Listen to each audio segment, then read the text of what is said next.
இயேசு கிறிஸ்துவின் இனிய நாமத்தில் வாழ்த்துக்கள். எரேமியா 47வது அதிகாரத்தில் பெலிஸ்தியாவுக்கு விரோதமாக எரேமியா கூறின தீர்க்க தரிசனத்தை நாம் கற்றுக்கொண்டோம்.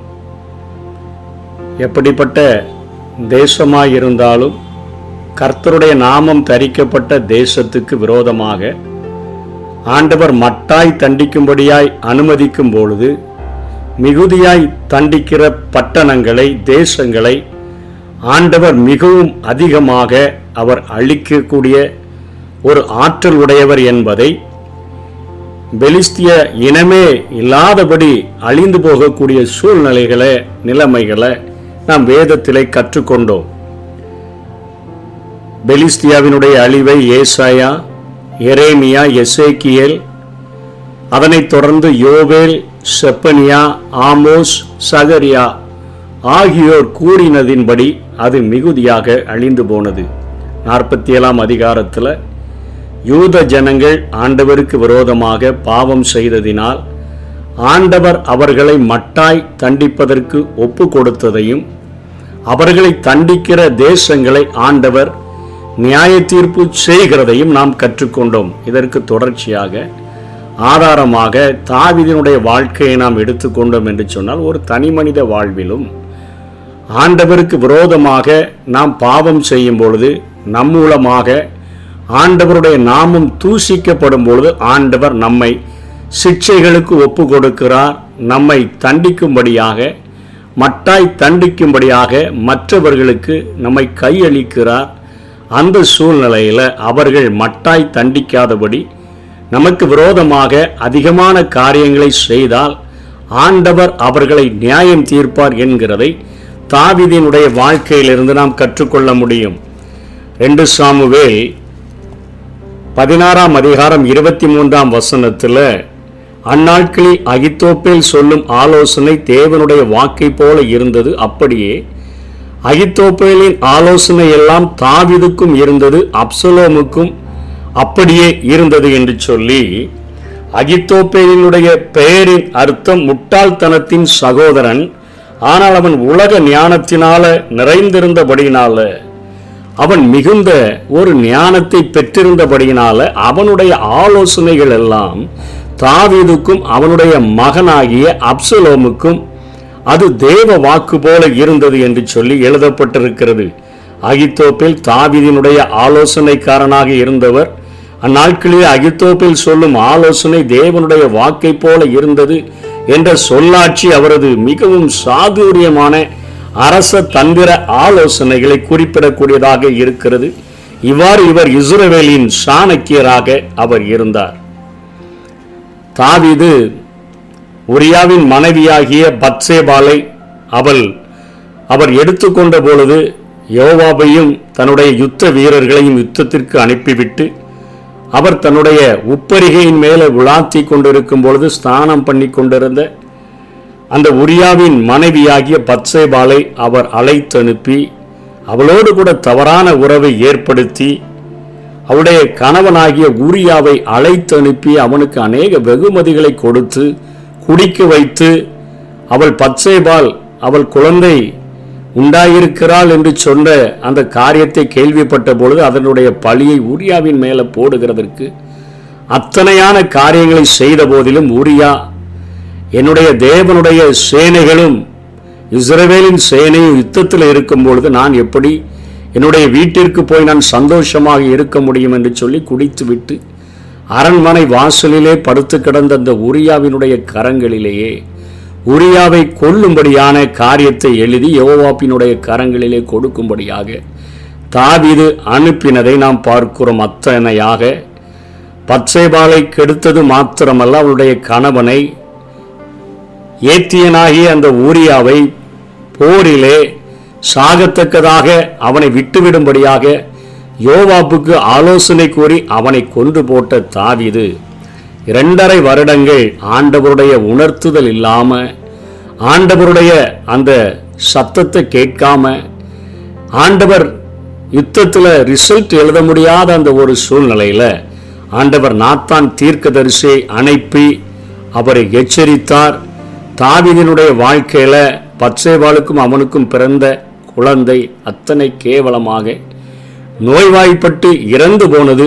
அவர் 51வது சங்கீதத்தை அத்தனை ஒரு மிகவும் திறந்த மனதோடு கூட அவர் அங்கே பாவ மன்னிப்பு, நான் மாத்திரம் செய்யல, நான் செய்த தவற்றை நான் மறைப்பதற்கு எத்தனையோ சதி திட்டங்களை நான் தீட்டி பார்த்து விட்டேன். ஆனால் இப்பொழுது அவைகளை நான் இந்த என்னுடைய தேசமே அறிகிற அளவிற்கு நான் அதை வெளிப்படையாக நான் காண்பிக்கிறேன் என்று சொல்லி அந்த பாவ அறிக்கை செய்தது மாத்திரமல்ல, அந்த பாவத்திற்கு பரிகாரமாக பத்சேபாளுக்கு பிறந்த சாலமோனை நான் ராஜாவாக நான் இஸ்ரவேலிலே வைப்பேன் என்று சொல்லி வாக்குறுதியும் கொடுத்து அவர் செய்த பாவத்திற்கான பரிகாரத்தையும் தேடிவிடுகிறதை நாம் பார்க்கிறோம்.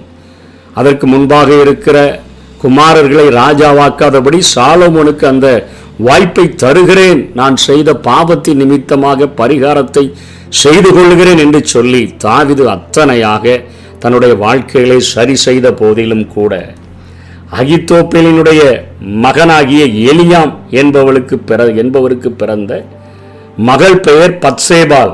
இந்த பத்சேபாள் இவருடைய பேத்தி. இவள் இப்பொழுது உரியா மரித்த பின்பு தாவீதினால அவள் ஒரு ராஜாத்தியாக மாற்றப்பட்டிருக்கிறார்.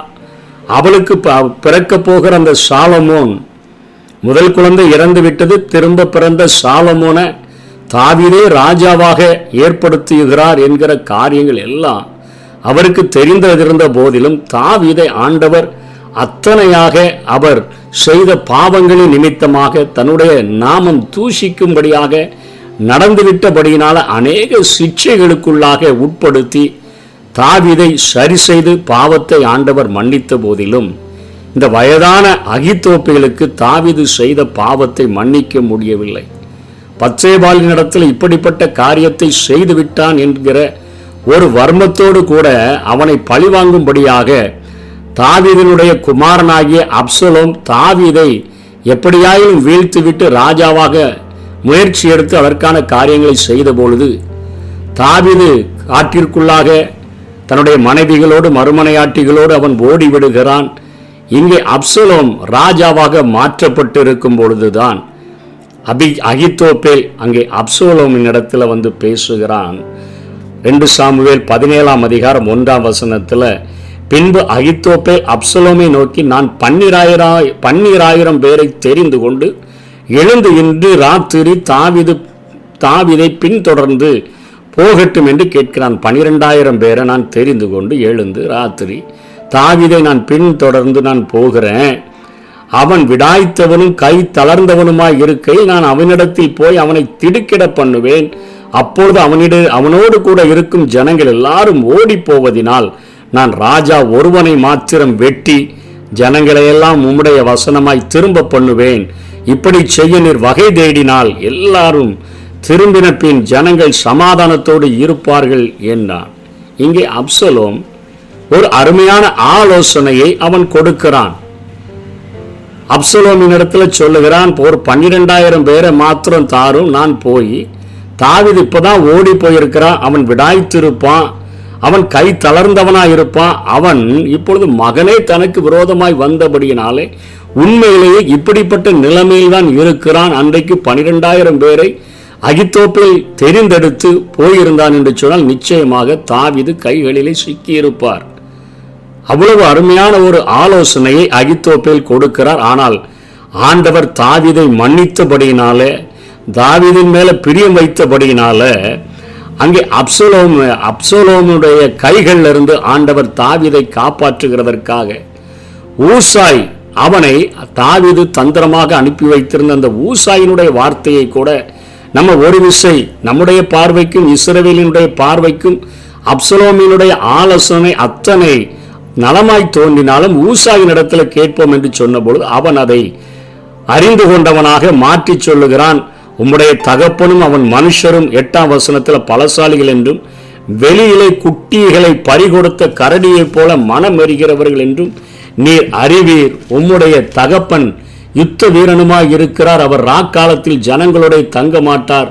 இதோ அவர் இப்பொழுது ஒரு கெபியிலாவது வேறு யாதொரு இடத்திலாவது ஒளிந்திருப்பார்.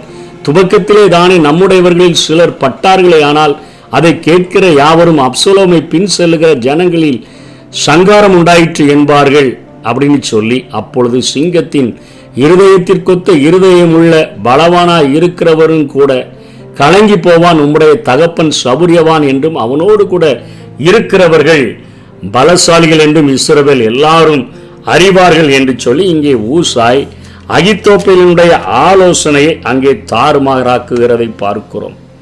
அதற்கு முன்னமே அகித்தோப்பேல் தாவீதினுடைய மறுமனையாட்டிகளை கெடுக்கும் யோசனையை அப்சலோமுக்கு சொல்ல செய்தது. அப்பொழுது நாத்தானின் தீர்க்க தரிசனம் நிறைவேறிற்று. ஒரு மறுமனையாட்டிகளை கெடுக்கிற ஆலோசனையை அகித்தோப்பேல் கொடுத்து விட்டான். இன்னும் அவன் எப்படியாகிலும் அங்கே தாவீதை தன்னுடைய பேத்திக்கு அவன் இழைத்த காரியத்தின் நிமித்தமாக கொன்றுவிட வேண்டும் என்று சொல்லி இருதயத்தில் அத்தனை வைராக்கியம் வகித்தபடியினாலே ஊசாயினுடைய ஆலோசனையை ஆண்டவர் எழும்ப பண்ணி அங்கே அகித்தோப்பேலினுடைய ஆலோசனையை ஆண்டவர் அவமாக்கின பொழுது 2 சாமுவேல் 17:23 அகித்தோப்பேல் தன் யோசனையின்படி நடக்கவில்லை என்று கண்டபோது தன்னுடைய கழுதையின் மேல் சேணம் வைத்து ஏறி தன் ஊரில் இருக்கிற தன் வீட்டுக்கு போய் தன் வீட்டு காரியங்களை ஒழுங்குபடுத்தி 4 கொண்டு செத்தான். அவன் தகப்பன் கல்லறையில் அவனை அடக்கம் பண்ணினார்கள். இன்றைக்கு தேவன் அபிஷேகித்த ஒரு மனிதனை, தேவன் தெரிந்து கொண்ட ஒரு மனிதனை, தேவனுடைய கரங்களில பாத்திரமாக பயன்படுகிற மனிதனை பழிவாங்க வேண்டும் என்று சொல்லி நினைத்த அகித்தோப்பேல் இங்கே 4 கொண்டு செத்ததை குறித்து நாம் பார்க்கிறோம். 2 காரியங்கள். ஒன்று, தேவனுடைய பிள்ளைகள் அவருடைய நாமம் தூஷிக்கப்படாதபடிக்கு மனுஷர் உங்கள் நற்கிரியைகளை கண்டு பரலோகத்தில் இருக்கிற உங்கள் பிதாவை மகிமைப்படுத்தும்படிக்கு உங்கள் வெளிச்சம் அவர்களுக்கு முன்பாக பிரகாசிக்க கடவது என்கிற காரியத்தில் ஜாக்கிரதை உள்ளவர்களாக என் வாழ்க்கை, என் ஆண்டவரை அது கேலியாக மாற்றிவிடக்கூடாது. என்னுடைய வாழ்க்கை அத்தனை ஜாக்கிரதை உள்ளதாக பரிசுத்தம் உள்ளதாக வாழ வேண்டும் என்று சொல்லி வாழ்ந்தார். நம்முடைய வாழ்க்கைகளை மற்றவர்களை கொண்டு ஆண்டவர் சிக்ஷிப்பதில்லை.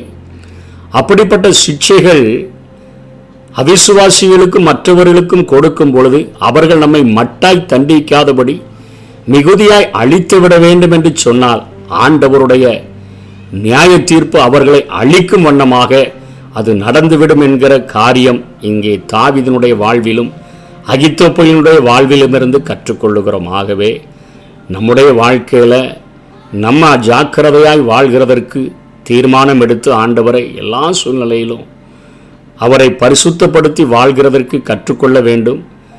மற்றவர்கள் ஆண்டவருடைய நாமத்தை தரித்தவர்களை நம்முடைய கரங்களில் ஒப்பு கொடுக்கப்பட்டிருக்கிறார்கள் என்பதற்காக அவர்களை எத்தனையாய் கேவலமாய் நடத்தணுமோ அப்படின்லாம் நம்ம நடத்தணும்னு சொன்னால் நிச்சயமாக அகித்தோப்பேலினுடைய தீர்ப்பே அவிசுவாசிகளுக்கும் தீவிரவாத கும்பல்களுக்கும் ஆண்டவர் கொடுத்து விட முடியும். இதை இந்த வேத பகுதியிலிருந்து நாம் கற்றுக்கொள்ளுகிறோம். ஜாக்கிரதையாக வாழுவோம். கர்த்தர் தாமே நம்மை